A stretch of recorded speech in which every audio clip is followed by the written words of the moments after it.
Hello friends, welcome back to my YouTube channel Health Tips Iqbal. পুনৰ এবাৰ মোৰ চেনেললৈ স্বাগতম জনাইছো। বন্ধু বান্ধৱী সকল, আজি এটা ভাল ইউৰিক এসিডৰ টেবলেটৰ বিষয়ে কথা পাতিম।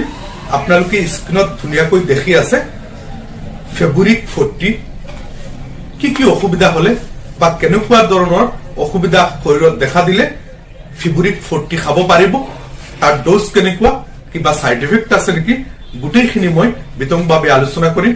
আপোনালোকে স্কিপ নকৰাকৈ প্ৰথমৰ পৰা শেষলৈকে ভিডিঅটো চাব। যদি মোৰ চেনেল এতিয়ালৈকে সাবস্ক্ৰাইব কৰা নাই, প্লিজ সাবস্ক্ৰাইব কৰিব আৰু বেল বটন প্ৰেছ কৰি ৰাখিব, তেতিয়াহলে নতুন ভিডিঅ আপলোড কৰিলে সোনকালে পাই যাব।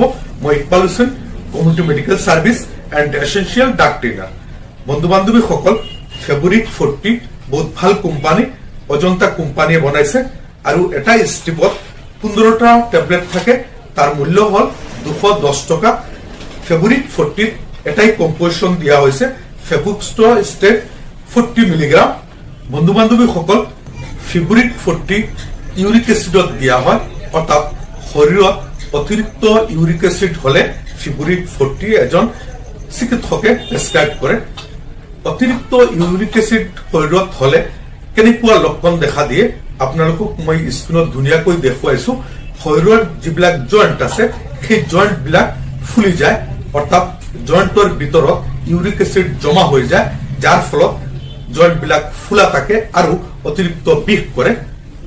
বিশেষকৈ ভৰিৰ আঙুলি বিলাক বা হাতৰ আঙুলি বিলাকত ফুলা থাকে, যিটো ডাউট বুলি কোৱা হয়। তেনেকুৱা কণ্ডিশনত ফেব্ৰুৱাৰী 40 এজন চিকিৎসকে প্ৰেসক্ৰাইব কৰে। আপোনালোকে নিশ্চয় চিত্ৰ দেখি গম পাইছে, স্ক্ৰিনত মই ধুনিয়াকৈ দেখুৱাইছো। অতিৰিক্ত ইউৰিক এসিড হলে জয়েন্টত কেনেকুৱা ইউৰিক এসিড জমা হয়।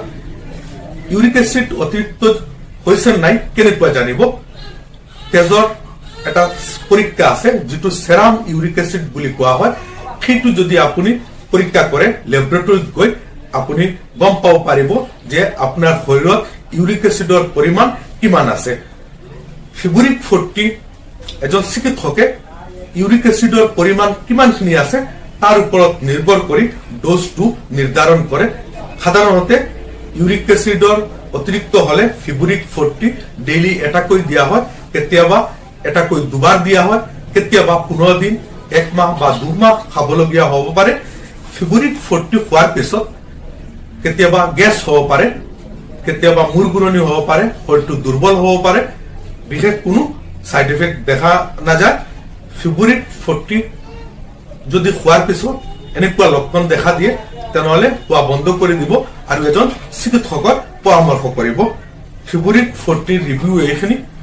আশা কৰো আপোনালোকে ফেব্ৰুৱাৰী 40 বিষয়ে সকলো কথা গম পাইছে আৰু বুজি পাইছে। যদি মোৰ ভিডিঅ' ভাল লাগে লাইক কৰিব, কমেন্ট কৰিব আৰু বন্ধু বান্ধৱ সকললৈ শ্বেয়াৰ কৰিব।